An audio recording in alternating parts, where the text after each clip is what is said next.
Hello, we are Roger and Micah, and today we will discuss about the paper written by Gunther, Merise, Huisman, and Felber. First, we will resume the core paper and the presentation paper. Then we're going to link between the presentation and the core paper. Then we're going to present our business case, and in the end, we are going to finalize with two discussion statements. Core paper summary. Basically, the paper argues that organizations need to continuously realign practices, organizational models, and stakeholder interests in order to reap benefits from big data. The paper basically identifies 6 debates on how organizations realize value from big data, with 2 opposition positions for each debate. On the work practice level, which is how companies perform their daily activities, the 2 opposing positions are whether data should be inductive or deductive, also whether algorithm and human-based intelligence should be applied, whether it should be human or machine.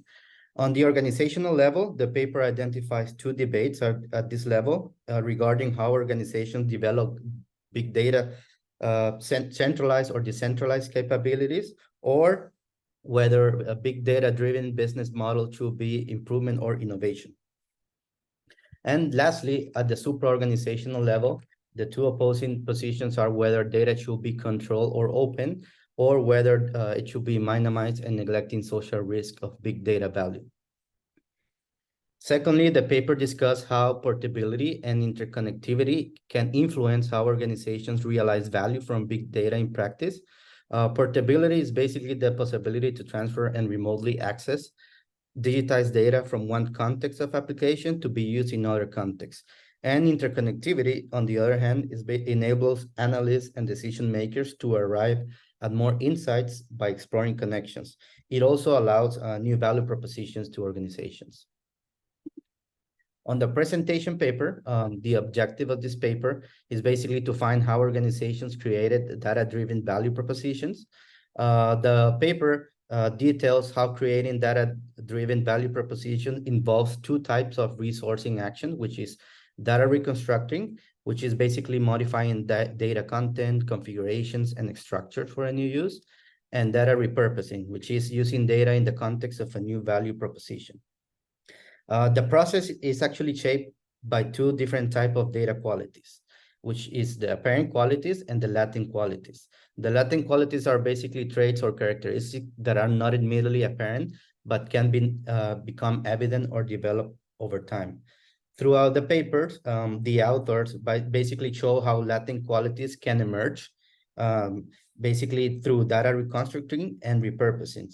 The authors were also able to explain how they actually were emerged, and they discuss a model that show how data-driven value are created. First, the actors identify how value propositions are made based on apparent data qualities. Then actors enact 2 types of resourcing actions, which are basically data reconstructing and data repurposing. And the third step will be, after data reconstructing and repurposing actors, that's where you actually uncover latent qualities. On the next slide, we will make a connection between the core paper and the presentation paper. The key connection between both papers is portability and interconnectivity.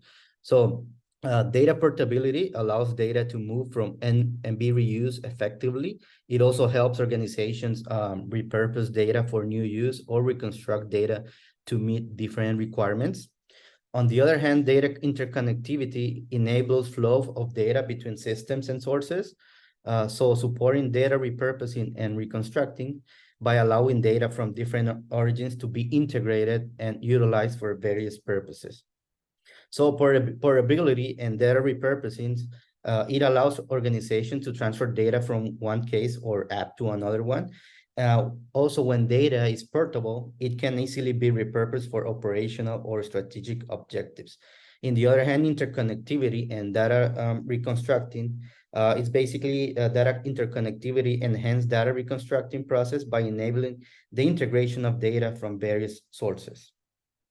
Also, core paper shows how big data allows organizations to radically alter business strategies and move into new industry contexts. And this is also connected with data reconstructing and data repurposing. To give you a good example of data-driven value proposition, we have prepared a business case of an organization that is reviewed in the presentation paper. The organization is not mentioned by its real name, but referred to as Logico. Logico is a pseudonym for a medium-big European postal service that is active for about 10 years. Logico is dealing with a shrinking business-to-business postal market and is looking for ways to increase value to their customers so they don't fall behind compared to the competition. Now let's see what Logico did to create data-driven value proposition. First, Logico will look at all the data they had collected over the years. Most of all the data was mail data that were mostly working with things like addresses, names, spending, age, etc. After a few failed ideas and some legal struggles along the way, they were able to reconstruct the gathered data into consumer profiles for most of their addresses. These profiles could, for example, represent a young urban professional or a prosperous senior. By reconstructing and then repurposing this data, Logico was able to use these consumer profiles and offer this information to their business clients. Based on these profiles, business clients could better select which mails should be sent to which address. They could even ignore the addresses that were not fitting for their mail based on their profile.